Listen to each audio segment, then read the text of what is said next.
ప్రభువును ప్రియరక్షకుడునైన యేసుక్రీస్తు శక్తిగల నామంలో మీ అందరికీ శుభములు. ప్రియమైన దేవుని బిడ్డలారా, మరి ఎలా ఉన్నారు?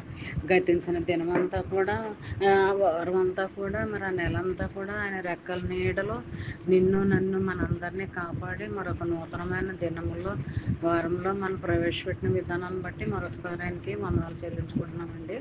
మరి ఈ దినము దేవుడు మనకిస్తున్న వాగ్దానము 1 కొరింథీయులకు రాసిన పత్రిక 11వ అధ్యాయము 25వ వచనం. భోజనమైన పిమ్మట ఆయన పాత్రను ఎత్తుకొని, ఈ పాత్ర నా రక్తం వలన క్రొత్త నిబంధన, మీరు దీనిలో త్రాగినప్పుడల్లా నన్ను జ్ఞాపకం చేసుకున్నట్టుగా దీనిని చేయడని చెప్పాను.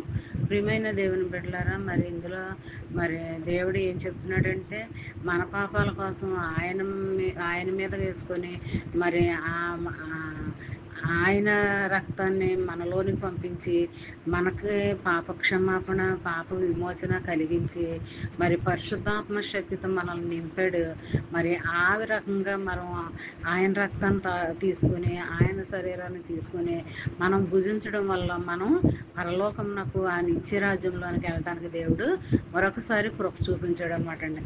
మరి దీన్ని మనం తీసుకున్నప్పుడల్లా అయోగ్యంగా కాకుండా, అనాలోచనతో కాకుండా యోగ్యంగాను మరి అలా ఆలోచనతోనూ మరి మనం తీసుకోవాలి. అజాగ్రత్తగా కాకుండా జాగ్రత్తగా తీసుకోవాలండి. మరి దేవుడిచ్చిన ఈ అవకాశాన్ని మనం వినియోగపరచుకోవాలి, దుర్వినియోగం చేసుకోకూడదండి. మరి మనం భక్తితోనూ శ్రద్ధతోనూ దీన్ని ఆచరించాలి, పాటించాలి. మరి ఆయన సన్నిధిలో మన హృదయాల్ని నీళ్లు కుమ్మరించినట్టు మరి ఆయన సన్నిధిలో మనం కుమ్మరించాలి. ప్రార్థన ద్వారా మరి పాపక్షమాపణ పొందుకొని మనము ఆయన శరీరాన్ని, ఆయన రక్తాన్ని మనం తీసుకున్నట్లయితే మనకి విమోచన అనేది మనకు కలుగుతుంది అనమాట అండి.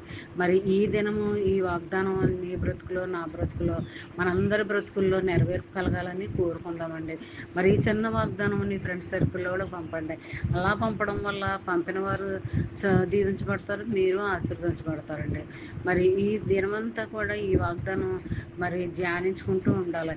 మరి నువ్వు ఏ పనిలో ఉన్నప్పటికీ కూడా మరి వాగ్దానాన్ని ధ్యానించుకోవడం మాత్రం మర్చిపోకూడదు. వాగ్దానాలు ధ్యానించుకుంటూ ఉంటే ఆ దినం రావాల్సిన దీవెన, ఆశీర్వాదాలు నీకు, నీ కుటుంబ సభ్యులకి, మనందరికీ కూడా పొందుకోవాలని కోరుకుంటూ, ఆమేన్. God bless you.